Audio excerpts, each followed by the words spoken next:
All right, here we go. Here is chapter 23 of The Murder on the Links. Difficulties ahead. After a moment of stress, such as I have just described, reaction is bound to set in. I retired to rest that night on a note of triumph, but I awoke to realize that I was by no means out of the wood. True, I could see no flaw in the alibi I had so suddenly conceived. I had but to stick to my story, and I failed to see how Bella could be convicted in face of it. It was not as though there was any old friendship between us that could be raked up, and which might lead them to suspect that I was committing perjury. It could be proved that in actual fact I had only seen the girl on 3 occasions. No, I was still satisfied with my idea. Had not even Poirot admitted that it defeated him? But there I felt the need of treading warily. All very well for my little friend to admit himself momentarily nonplussed. I had far too much respect for his abilities to conceive of him as being content to remain in that position. I had a very humble opinion of my wits when it came to matching them against his. Poirot would not take defeat lying down. Somehow or other, he would endeavor to turn the tables on me, and in that way, and at the moment when I least expected it. We met at breakfast the following morning as though nothing had happened.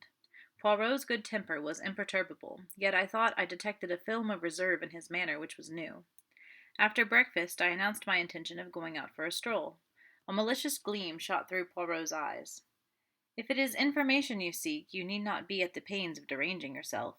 I can tell you all you wish to know. The Dulcibella sisters have cancelled their contract, and have left Coventry for an unknown destination. Is that really so, Poirot? You can take it from me, Hastings. I made inquiries the first thing this morning. After all, what else did you expect? True enough, nothing else could be expected under the circumstances. Cinderella had profited by the slight start I had been able to assure her, and would certainly not lose a moment in removing herself from the reach of the pursuer. It was what I had intended and planned. Nevertheless, I was aware of being plunged into a network of fresh difficulties. I had absolutely no means of communicating with the girl, and it was vital that she should know the line of defense that had occurred to me, and which I was prepared to carry out. Of course, it was possible that she might try to send word to me in some way or another, but I hardly thought it likely.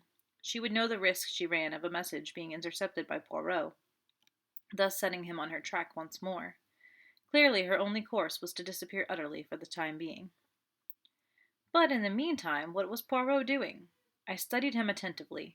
He was wearing his most innocent air, and staring meditatively into the far distance.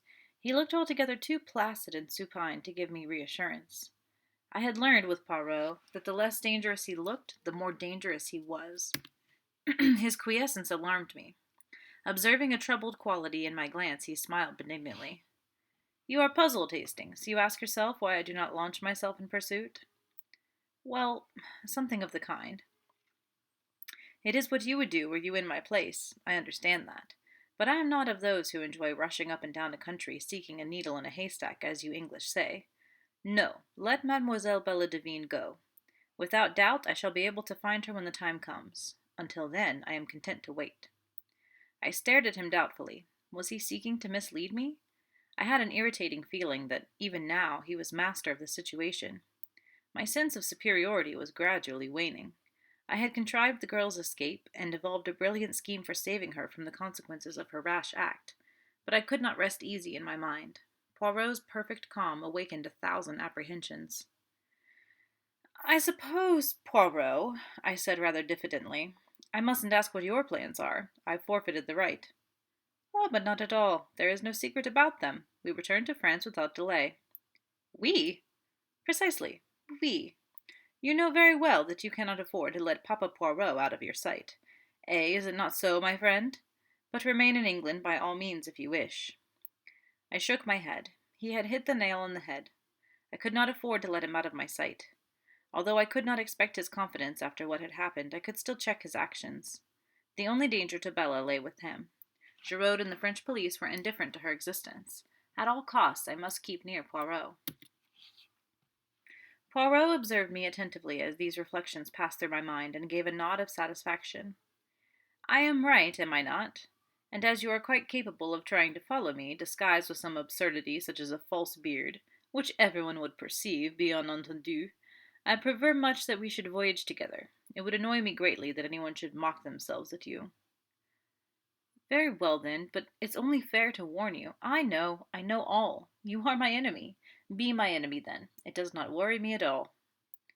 So long as it's all fair and above board, I don't mind.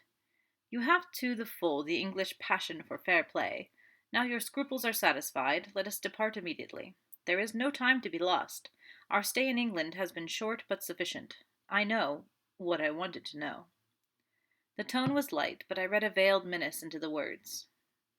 Still, I began, and stopped. Still, as you say, without doubt you are satisfied with the part you are playing. Me, I preoccupy myself with Jacques Renaud. Jack Renaud! The words gave me a start. I had completely forgotten that aspect of the case. Jack Renaud in prison with the shadow of the guillotine looming over him. I saw the part I was playing in a more sinister light. I could save Bella, yes, but in doing so I ran the risk of sending an innocent man to his death. I pushed the thought from me with horror. It could not be. He would be acquitted. Certainly he would be acquitted. But the cold fear came back. Suppose he were not. What then? Could I have it on my conscience? Horrible thought. Would it come to that in the end? A decision. Bella or Jack Renaud? The promptings of my heart were to save the girl I loved at any cost to myself. But if the cost were to another, the problem was altered. What would the girl herself say? I remembered that no word of Jack Renaud's arrest had passed my lips. As yet, she was in total ignorance of the fact that her former lover was in prison, charged with a hideous crime which he had not committed. When she knew, how would she act? Would she permit her life to be saved at the expense of his? Certainly she must do nothing rash. Jack Renaud might, and probably would, be acquitted without any intervention on her part. If so, good. But if he was not, that was the terrible, the unanswerable problem. I fancied that she ran no risk of the extreme penalty. The circumstances of the crime were quite different in her case. She could plead jealousy and extreme provocation, and her youth and beauty would go for much. The fact that by a tragic mistake it was old Mr. Renaud and not his son who paid the penalty would not alter the motive of the crime. But in any case, however lenient the sentence of the court, it must mean a long term of imprisonment. No, Bella must be protected, and at the same time Jack Renaud must be saved. How this was to be accomplished I did not see clearly, but I pinned my faith to Poirot. He knew. Come what might, he would manage to save an innocent man. He must find some pretext other than the real one. It might be difficult, but he would manage it somehow. And with Bella unsuspected and Jack Renaud acquitted, all would end satisfactorily. So I told myself repeatedly, but at the bottom of my heart there still remained a cold fear. Alright, so we have another short little chapter where not a whole lot happens really. It's a lot of Hastings talking to Poirot and then Hastings just sort of running through all the thoughts he has in his mind right now. So basically, Cinderella / Bella has escaped, and the next morning, Poirot finds out that the two sisters have canceled their act and are now elsewhere in the country, to an unknown destination. Hastings decides that he must follow Poirot back to France to make sure he doesn't try to convict Bella if she were to show up again. Hastings is basically like, it's me and Poirot who know that she's the one who really did it, so we're going to go to France and I'm going to keep an eye on Poirot and make sure he doesn't actually try to get her in trouble for it. But Poirot brings up Jack Renaud, and Hastings has not thought about him up until this point. He didn't think about him when he was saying he would lie in court and say that Bella has an alibi when she really doesn't. That would affect Jack Renaud having been already arrested for the crime. Like, Bella would be, if she were to be found guilty, that would be how Jack Renaud would be found innocent. But if Hastings is protecting Bella, he's also harming Jack. So he's trying to figure out a way how Jack Renaud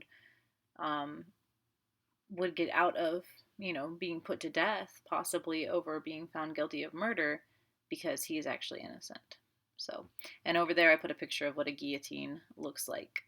It's not a very nice way to go, but it is something that they used for capital punishment in France up until like the mid 20th century. So, yeah. If you have any questions about the story, let me know. We are getting very close to the end of the book, so make sure that if you haven't read all the chapters so far, you go back and reread them. Have a good day.